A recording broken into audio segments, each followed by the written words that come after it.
Hello everyone, this is Irregulars speaking. Still talking about irregular gameplay. This time I'd like to talk about one type of encounters, the heavies. You know, the group is composed mostly of warriors and guardians, though a necromancer and an elementalist will also appear. They are all stacked really tightly together and they support each other by combo fields and boons. Now, as you see in the fight you're watching right now, the warrior doesn't really take the damage from me. He has really high toughness, so sinister is the way to down him, but he also has really high condition cleanse. If you watch the fight once again, you will see he did not dodge once, and I am as glass as I can. Even with those parameters, it took me really a lot of time to be able to down him. Now, take a group, form them very tanky, give them AoE condition removal, and tell me how do we defeat them. The answer is, we absolutely need to split them. Because at one point it is not about skill or lack of the skill.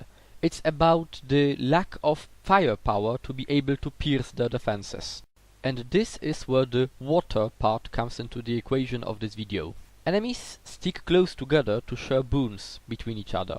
And, of course, to chain crowd control, because you can avoid 1 hit, 2 hits, as I showed you earlier in the video, but if you've got 5 opponents on you, you won't be able to avoid everything. Underwater, they will have different skills, and they will not be able to do that the same way. And what you see now is exactly what was the point of the first video with the warrior. It doesn't matter that we downed this particular player, we cannot stomp him. If we create a front, 3 of us versus several of them, they are in advantage because we fight on point. But we do not rely on each other as much as they do. This means that I can get downed and recover in the safe place. In the same time, my friends will be able to survive, especially as heavies do not want to fight underwater. So we have an impasse. We cannot fight them in the close confine of the small island. They do not want to fight us underwater. We need space, they need close confines. We want to spread, and to spread them, they want to stick together. Now, they are recovering, and I am attacking them simply to stop them from healing, from breaking combat. And here an opportunity appeared. Sol is really damaged, so she moves towards the greater part of the island, and one enemy follows her. I decide to help her, but return back, simply not to lure the others. While Drew sees the opportunity to stop them to help Sol, I'm trying to slow down the heavies, so they can make 2 versus 1 fight. A part of the great advantage of being a heavy is lots of stability, so my control options do not work as much as I would like them to.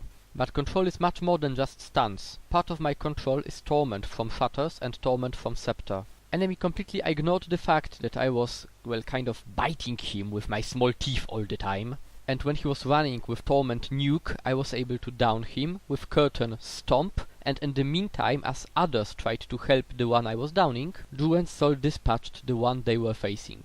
So now we are on open space, the most preferred place for us to face the enemies, and it got to 3 versus 3 now. And now, having water close to us, it's impossible for us to lose this fight. We can make a mistake and get downed, and then we can lose because they have crowd control, much more crowd control than we do. But absolutely everything about this place we are fighting right now screams irregulars have advantage here. Why did we win this one? Me, Sol and Gw2 play together quite a lot. We know each other's skills and limits. We know what kind of roles we can perform in the party. This means we did not have to reinforce each other when not needed, and we could entrust that the others will be able to do their job. Note that we do have a high level of cooperation, but it is not boon sharing and field using or stacking closely. It's more like who does what, when, and under which circumstances, and whom do we face. We can't rely on passive defenses. We need to be very observant and adapt. This fight is another illustration of what I was talking about. We are trying to take Bay from the riverside, and they are defending it.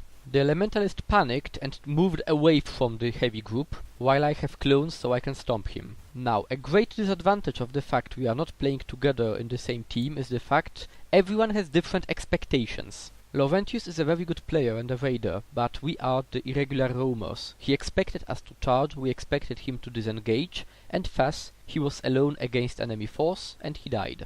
This is in no way his fault, this is in no way our fault. This difference of expectations, as in what is one going to do, is completely natural in World vs. World, in any team game, and while you are playing with the people you don't play very often, you will have those differences and those problems. When I have Drew in the party, I play differently than when I play with Alavik in the party or with Nox in the party. But this is a great advantage of this playstyle. You can play with someone you don't play very often, and in the worst case the person will simply get downed. When you have high reliance on each other, like in the heavies, like here, one person who is downed is able to doom whole party. One more thing to consider, I'm very low on hit points, but I have used the whirlpool to pull enemies to me. If I got downed, I would swim away, taking 1 or 2 enemies with me, which would give an advantage to the others. Now, as you see, the retaliation the Guardians stack and a lot of stability means we can't really hurt them a lot. But by focusing fire and using very high damage, we are able to take them one by one, while disengaging and hiding underwater whenever we are really endangered.